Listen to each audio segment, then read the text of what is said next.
Hello everyone, welcome to Asura Psych, and today I want to talk about type temperament, but not in the way that you're probably used to hearing about temperament in the typology and MBTI community. So the most frequent uses of type temperament usually refer to the center two letters of a type, such as NF, NT, SF, or ST. But in my experience, the type temperament that tends to matter more than these two letters are the letters at the beginning and end of a type. So for example, IJs, EJs, EPs, and IPs. And today I want to talk about why I think that type temperament system is more important than the two center letter system. Let's get into it.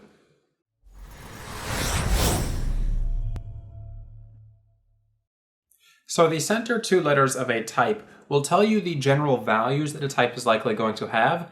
Say, for example, an SF is probably going to be someone who's fairly traditional and they have a value for people. Now, this is going to be the most boiled down version of those two letters that you're going to be able to find. But on average, these are things that we tend to find in those types.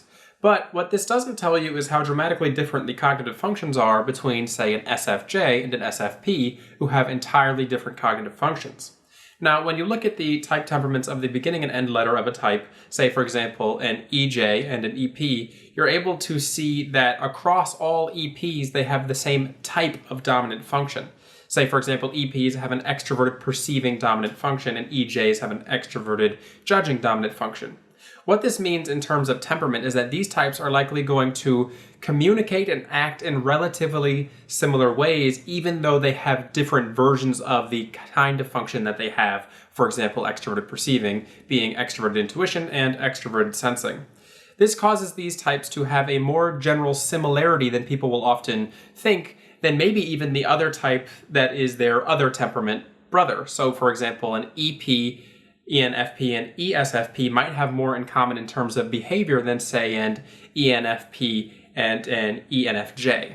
I talk in detail about these temperaments in terms of communication in a video I have a few months ago called Communication Styles of the 16 Types. But what I want to talk about today is one of these four temperaments, and then eventually in the future I'd like to discuss the other temperaments as well. I'll probably make a video for each of the four moving forward. So the temperament I want to talk about today are the IJs. So the INTJ, INFJ, ISTJ, and ISFJ. And specifically, the IJs are types that lead with dominant introverted perceiving functions. And I want to talk about how that as a temperament can be very important and the important characteristics of the IJ temperament. So the IJs are what I like to call the observer temperament. And why do I call them the observer temperament? Well, because they lead with a subjective perceiving function. They like to take in information from the external world and internalize it and make it personal to them. They're going to be the types of people who like to sit and watch and gather information before they make their decisions. And this is actually going to be one of the strong points and weaker points of the IJ temperament types, is that they are people who are often very confident in their decisions once they feel they have enough information to make them, but they can sometimes struggle with decision paralysis compared to their EJ counterparts who tend to lead with extroverted judging functions. You see, the IJs need to have all of the information that they can possibly get for them to feel comfortable making a decision, and that's why they tend to be observers in their attitudes and behaviors. They're going to be the types who watch, wait, and then make a decision. You'll often find that the IJs, the observer temperament, tend to be some of the most socially withdrawn people when it comes to interacting with others and just the outside world in general. They could be seen as probably the most introverted even compared to their IP counterparts. Now, the reason for this isn't because they don't have the desire or want to interact with people from the external world or just things in general. It's often because they're often very stuck in their own internal perceptions.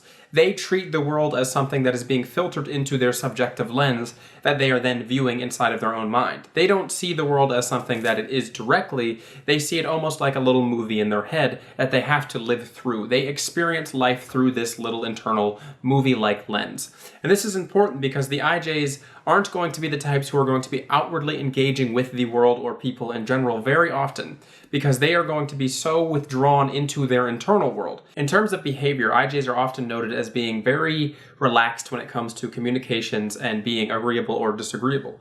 And this is because, again, they lead with a dominant introverted perceiving function, and their center to thinking and feeling functions are relatively balanced. This also means that they have a repressed extroverted perceiving function. So not only are their thinking and feeling functions relatively balanced and not on the dominant axis, but they also lead with an introverted function that causes them to be within their own little world.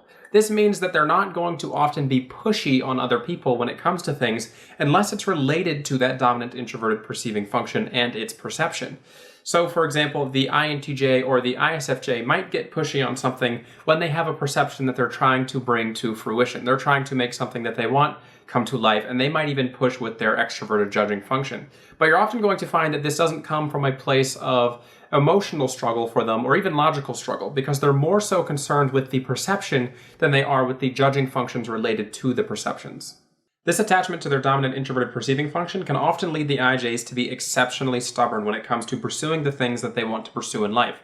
As I mentioned earlier, once they make a decision, they're usually already decided for a good while on that decision. It's hard to get them to change their mind once they feel they've collected enough information related to the thing that they are interacting with. This isn't to say that IJs are not going to be able to change their mind. You're often going to find that they're easily able to change their mind in terms of things related to thinking and feeling because these center two functions are relatively balanced and not terribly important to them. It's going to be exceptionally hard, though, to get an IJ to stop pursuing what they want to pursue in life, to stop doing what is related to the introverted perceiving function. And this is going to differ whether they are an introverted intuitive dominant type or an introverted sensing dominant type. Let's look at two archetypal examples of how an ISJ and an INJ might differ in the values that they have from their perceiving functions. Say, for example, you look at the INTJ. Now, this is one that is stereotypically used in the typology community often. INTJs tend to be the mastermind archetype, and they tend to be exceptionally driven towards their future-focused goals. Now, of course, this doesn't mean that every INTJ is some sort of crazy mastermind or hyper-intelligent, but it does mean that they're often exceptionally stubborn about achieving the goal that they want in life. Once they've attached themselves to something that they want, they're going to be pushing for it almost nonstop. Now, on the other side of this, we often find this same level of dedication in the ISTJ, but the ISTJ is often going to attach themselves to something that is already existing and try to maintain it or uphold it or improve it and refine it. Say, for example, you have the archetypal knight in the old feudal era, who attaches themselves to a lord and the order that they are in. This is going to be an example of how an ISTJ might present their introverted sensing function. They might attach themselves to something that is exceptionally important to them and hold those values very true to themselves and expect those values to be present in others. Now, the reason for these types of perceptions and their importance with the IJs comes from the idea that these things are things that are internally perceived within them. Say, for example, we look at the INTJ from the previous example. He might have these internal perceptions of the thing that he wants in the future. He might find himself daydreaming about him accomplishing his goal or something along those lines. Now, the ISTJ, on the other hand, might have these perceptions of the castle that he's within thriving and doing well, and people are happy and healthy because he's dedicated himself to this cause that he's really passionate about. These are often things that you're going to find that these introverted perceiving dominant types are going to have images of in their head. They perceive these types of visions. They live life through these subjective interpretations. And that's why these IJs tend to be so dedicated to their introverted perceptions, because to them, they're pretty much reality. They're what reality could be if they continue to follow what they're doing and the value that they get from these perceptions. One of the struggles associated with IJs and this attachment to these introverted perceptions is that the more interested they get in these internal perceptions, the less it becomes playful to them, the less it becomes more of something that they can just toy around with, because it's so highly subjective to them.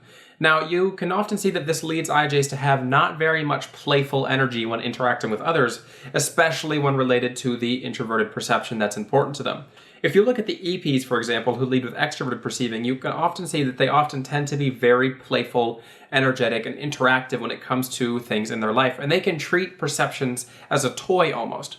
Now, to the IJs, this is going to be the opposite. They would never treat their perceptions as something so playful. To them, it's exceptionally important that they take what is being perceived and make it some form of reality. They have to work towards it and treat it seriously. So it can be very easy for IJs to come off as kind of like porcupines to others once they get into this mode where they're pushing towards making that perception a reality. I often personally associate IJs with the old archetype of the warrior in the garden. So essentially, someone who has this capacity to push and exert themselves, but they usually are not going to be interacting in this way. They often find that they are skilled and adept at being able to pressure others into doing what needs to be done, but they much prefer to just stay to themselves and do what they're doing. They don't want to exert their force over others in the same way that you might find with an EJ or even an EP. The The IJs are going to be types who are very reserved into their own interests, and they're only going to bring others into those interests if they are usually directly involved with them.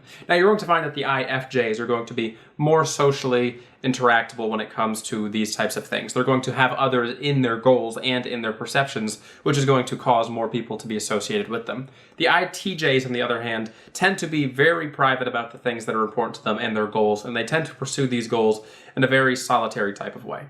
All right, everybody, I hope you've enjoyed this discussion on the IJ temperament, and I hope you're able to see where I'm coming from in discussing the importance of this type of temperament compared to the other ones, the NTs, the SFs, the STs, and the SFs.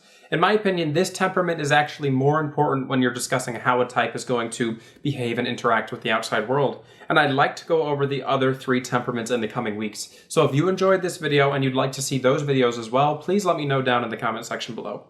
I would like to remind everybody that I do have personality typing sessions available at my website, asurapsych.com, if you're interested in working with me to find out what your personality type is and what that means for you. This has been Asura at Asura Psych. Have a good one.